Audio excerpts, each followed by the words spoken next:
Shalom et bonjour à tous. Cette fois, il est question pour nous d'expliquer pourquoi l'idée selon laquelle l'enlèvement de l'Église se produira avant la grande tribulation s'est répandue dans le monde entier. En effet, c'est plus que nécessaire de le faire.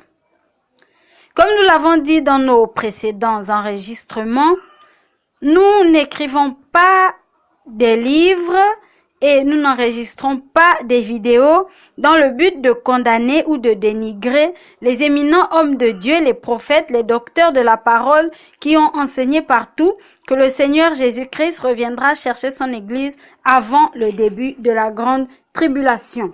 Vu qu'en ce temps-là, la grande tribulation était considérée comme une punition divine.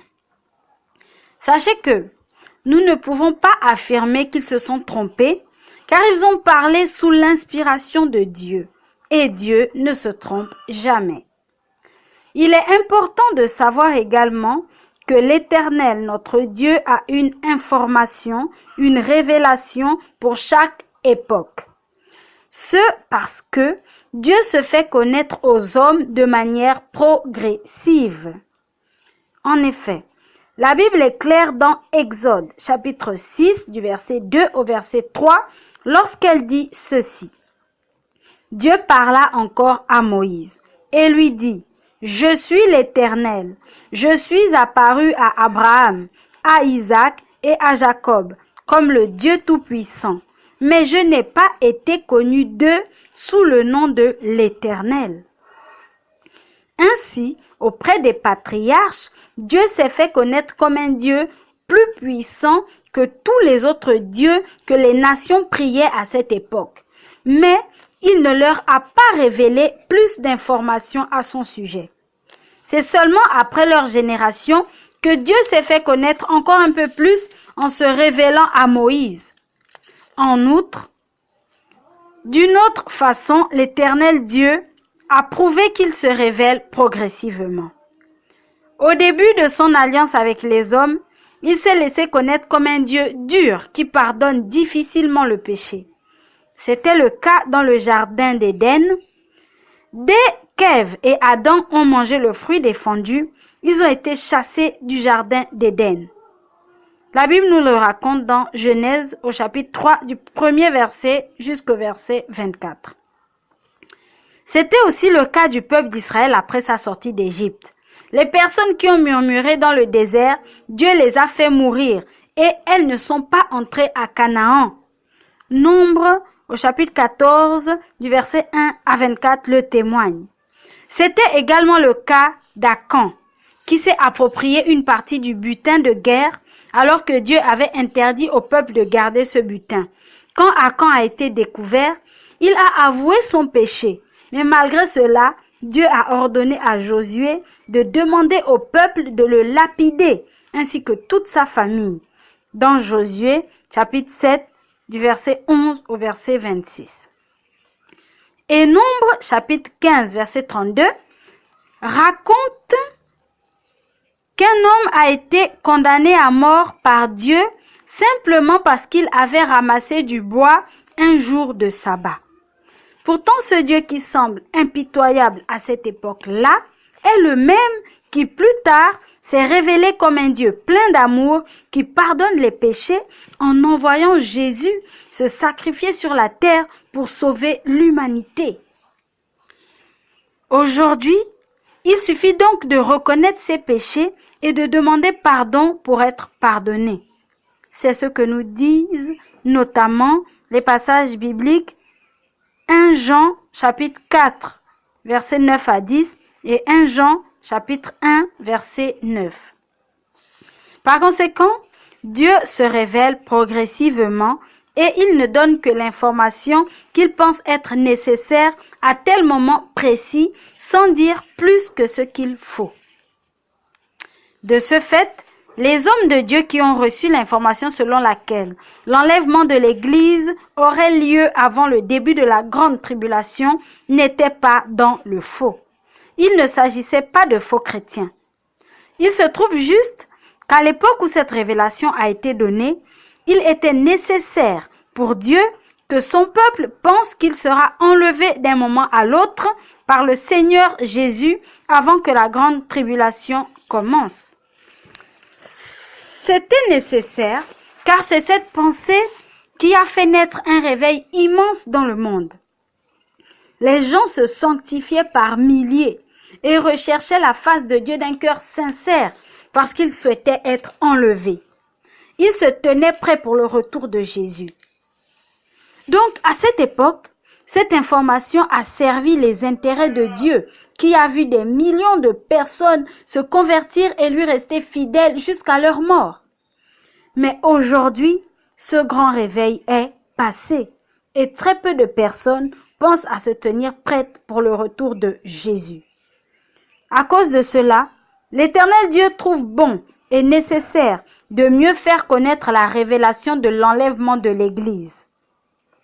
En effet, il est temps que l'Église sache qu'elle vivra la grande tribulation et qu'elle se prépare en conséquence. Nous voulons ajouter que la prophétie de la grande tribulation était scellée. Le prophète Daniel est la première personne à qui Dieu a révélé la prophétie de la grande tribulation. Mais il lui a demandé de sceller le livre qui parle de cette prophétie. Lisons la première phrase de Daniel, chapitre 12, verset 4.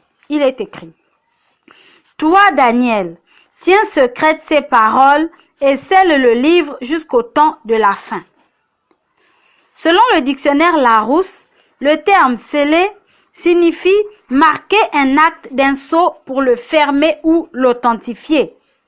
Ce terme signifie également fermer hermétiquement. Ainsi, malgré le fait que Daniel ait écrit la prophétie, elle était fermée. De ce fait, celui qui lisait cette prophétie avant le temps voulu par Dieu ne pouvait pas la comprendre. Dans la suite de Daniel, chapitre 12, verset 4, Dieu lui dit qu'au temps de la fin, plusieurs le liront et la connaissance augmentera. Par conséquent, la compréhension du livre de la prophétie de la grande tribulation est progressive au fur et à mesure que le livre est décelé par Dieu. Par ailleurs, après sa crucifixion, le Seigneur Jésus s'est révélé à son apôtre Jean sur l'île de Patmos. Il lui a fait connaître à lui également la prophétie concernant la grande tribulation. Et c'est cette révélation qui l'a conduit à écrire le livre de l'Apocalypse. Dans Apocalypse, chapitre 22, verset 10, l'ange envoyé par Jésus dit ceci à Jean: « Ne scelle point les paroles de la prophétie de ce livre, car le temps est proche. » Par conséquent, plus le temps de la grande tribulation approche, plus la compréhension et la connaissance de cette prophétie augmentent, car le livre que Daniel a scellé a été décellé avec Jean. Donc, aujourd'hui, il faut comprendre que la grande tribulation n'est pas la colère de Dieu et que l'Église passera par la grande tribulation. Ce n'est plus le moment de croire le contraire, car maintenant, la puissance d'égarement guette ceux qui ne voudront pas accepter la vérité, comme nous prévient l'apôtre Paul dans 2 Thessaloniciens, chapitre 2, du verset 9 au verset 12.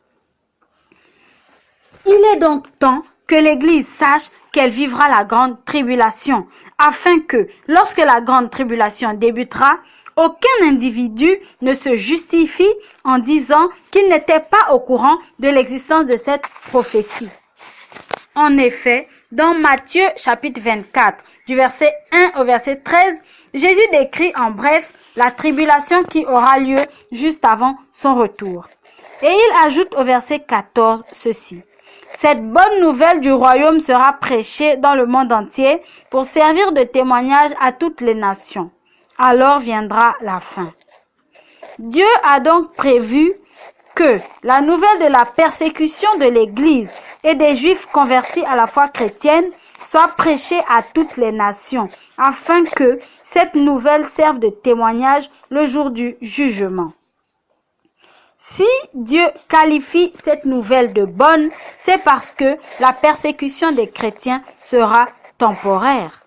Jésus viendra y mettre un terme à son retour. Bref, le jour du jugement, les personnes qui auront renié Dieu à cause de la persécution ne seront pas excusables, car elles auront refusé d'accepter cette bonne nouvelle et elles ne se seront pas préparées avec la grande tribulation. En définitive, il nous est impossible de condamner ceux qui ont répandu l'idée selon laquelle l'enlèvement de l'Église aura lieu avant le commencement de la grande tribulation, car à leur époque, c'était nécessaire que le peuple de Dieu pense ainsi, mais à présent, ce n'est plus nécessaire. Que Dieu vous bénisse et vous éclaire de son intelligence par son Esprit Saint. Amen.